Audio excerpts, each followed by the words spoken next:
Watching TV is normally an activity people do in their leisure time. I mean, who wouldn't want to indulge in...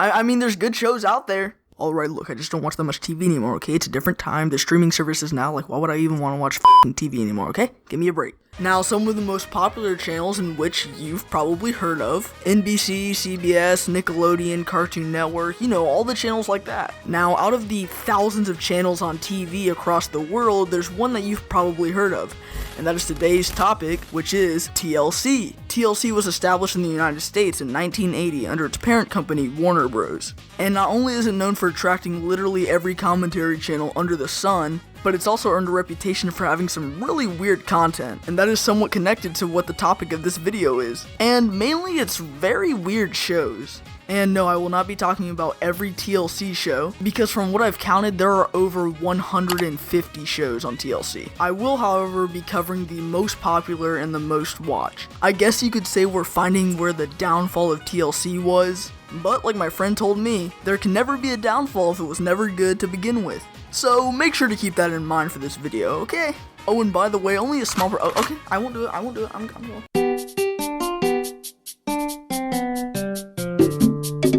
Extreme Cheapskates ran from the 28th of December 2011 to the 19th of November 2014, lasting a total of 3 years. The show itself garnered pretty mixed reviews, and the most attention it got was from YouTube, but I guess you could say that about all the other shows. So the main premise of the show is that people want to save money. Did anyone in the writer's room think more than 25 seconds on a concept? Now, the show is called Extreme Cheapskates after all. It's not just people trying to save a little bit of money. No, it's people trying to save $1 at any point they can. They will save money through any methods whatsoever. They won't even spend a Monopoly dollar. Although a lot of the money-saving methods are a little unorthodox. Kind of like this family right here who all bathe in the same bath water. Electricity, we use cold water, and the whole family takes a bath. My husband will take a bath, then I do, then Bub, then Ronnie, and it saves us a lot of money. Or this family who fixes their carpet by getting individual pieces of carpet in order to match them together. Replace their entire carpet. Sean tacks down their $2 samples himself. All right. That is the ugliest thing I've ever seen. Something common with these people is that their money-saving methods just don't make sense. Back to the family who used the same bath, they wipe their butts with newspapers. And then you know what they do? They put it in a bag. First thing, if you want to save money on toilet paper, just use coffee filters. That's it, just use coffee filters. They're free, at some places at least. Also, you need to burn that bag. All in all, there were definitely some parts of this show that were faked. I mean, I guess that's obvious, you gotta ham it up for the camera. In the end, the show was harmless, there was no drama around it. Just people wanting to save a dime, which cannot be said about our next show.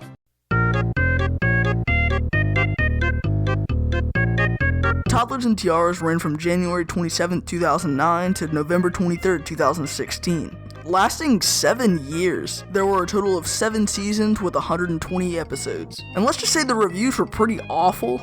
I mean, on IMDb, the show had a 1.7 out of 10, so how did it last for 7 years? Well, personally, I think that's something we're never gonna know. This show is probably one of, if not the most hated show on the network, and there's a couple reasons for that. A lot of people feel that the show exploits young children for monetary gain, and I can totally agree. These young children shouldn't have cameras pushed in their face at all times. Remember when this girl, who was probably no older than 4, was running away and crying while cameramen were literally walking after her and recording her? I mean, that's pretty messed up, seeing like 3 grown men chasing this little girl with cameras. Also, a lot of the parents on the show kinda suck ass. I swear to God, like most of them are the same person. It's just a bunch of overweight country women trying to live through their children. Oh wait, there's another word for that, it's pageant moms. I mean, these parents make their children feel body conscious about themselves. These parents are telling their kids to trim down when they're still playing with Duplo. This is pretty much every conversation with a child and their pageant mom. Mom, I'm hungry, can I please have some food? Gabriella, second place doesn't get food. Now, first place, we can talk. One of the most crazy and popular moments was this one when this goat shit on the floor and then the mom couldn't bother to pick it up and made her daughter do it. This is truly the upper echelon of television.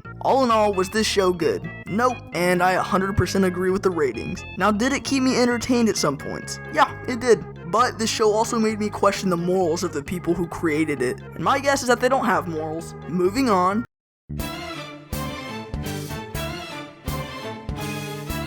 Okay, Doctor... Okay, look, it's Dr. Pimple Popper. It's in the name. All they do is pop pimples. It's kind of gross, and I can't show it on YouTube. Alright, moving on.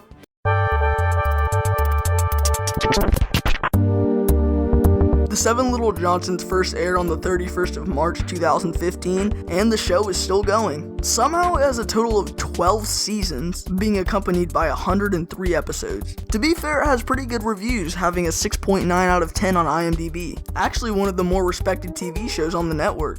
Basically, the show stars the Johnsons, and the thing that makes them zany and spectacular is that they're little people. Okay, here's another critique of TLC. Many people find it interesting to see how different people live their lives.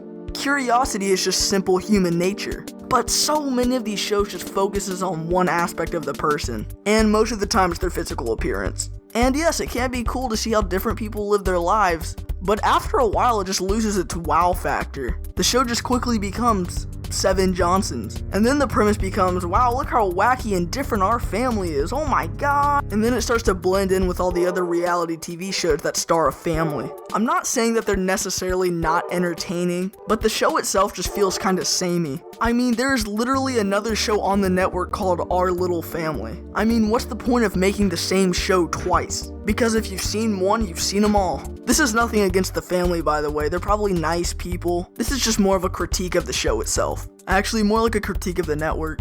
Anyways, people seem to like the show, and I can see why. They seem like likable people, which cannot be said for the next show.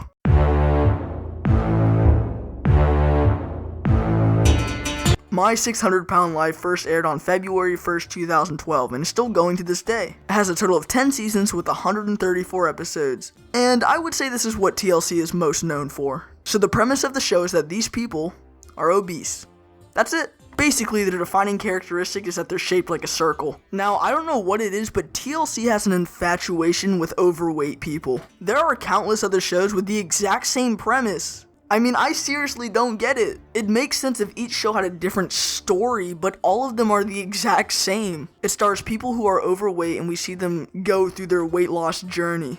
And in the end, they either complete their goal or remain overweight. That's it. So what is the point of making countless carbon copies? Oh wait, money. So we're gonna step away from My 600-Pound Life and go to 1,000-Pound Sisters. I mean, all of these shows are basically the same thing after all. 1,000-Pound Sisters is probably one of the most popular shows on the network as of now. Pretty much every video about it has millions of views, and everyone's tuning in to see how these sisters are doing every once in a while. The show first aired on January 1st, 2020, and is still ongoing to this day. The reason the show became extremely popular was because it came out during quarantine when everyone was at home. It also probably helped that the two main people of the show had a YouTube channel, where they just followed simple trends and things of that sort. The show so far has a total of 28 episodes and a 4th season being on the way. While the show does have mixed reviews, it's got its loyal fans out there. And it's honestly not that bad. Well, at least not a bad TLC show. It's a pretty low bar.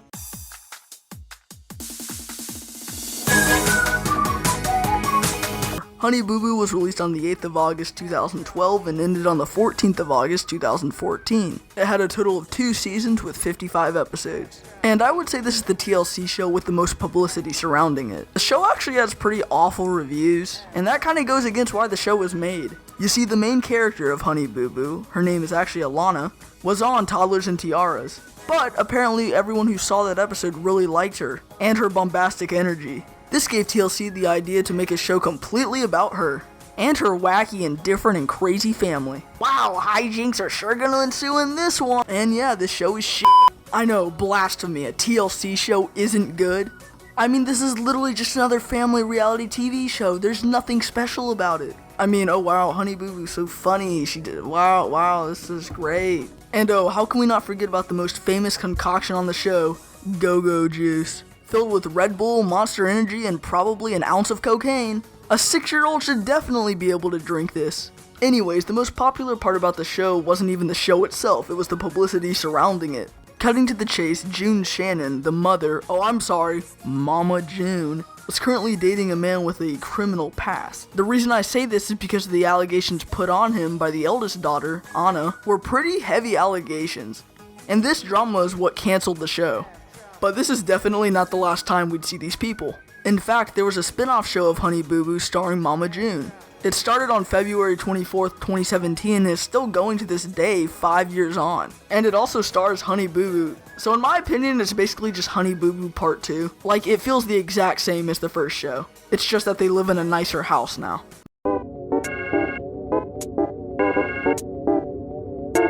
My Strange Addiction released on May 5th, 2010, and concluded on the 4th of February, 2015. The show had fairly mixed reviews, but was better received than a good bit of other TLC shows, and actually connected with a good bit of people for its openness to weird and unorthodox things. For example, there was the guy who was obsessed with his car. Yeah, that was pretty weird. The guy who was obsessed with Pac-Man. Game's not that good, but whatever. And then the lady who ate mattresses, cause fuck it, am I right? This is also one of the shows that attracted a lot of YouTubers to talk about it. Personally, I find it so bad it's good, and actually has some pretty funny moments. Because some of these people are just straight up out of their fucking minds. That is funny to listen to them tell us, oh, it's not that bad, it's not a big deal. It's completely normal. And you know what, I'm not dissing against these people. Let them like what they wanna like. Let that lady continue eating rocks. Let that lady continue eating mattresses. And let that guy continue caressing and kissing his actually, someone called the police. Anyways, the show had a bittersweet end, and that also ends our list of these popular shows.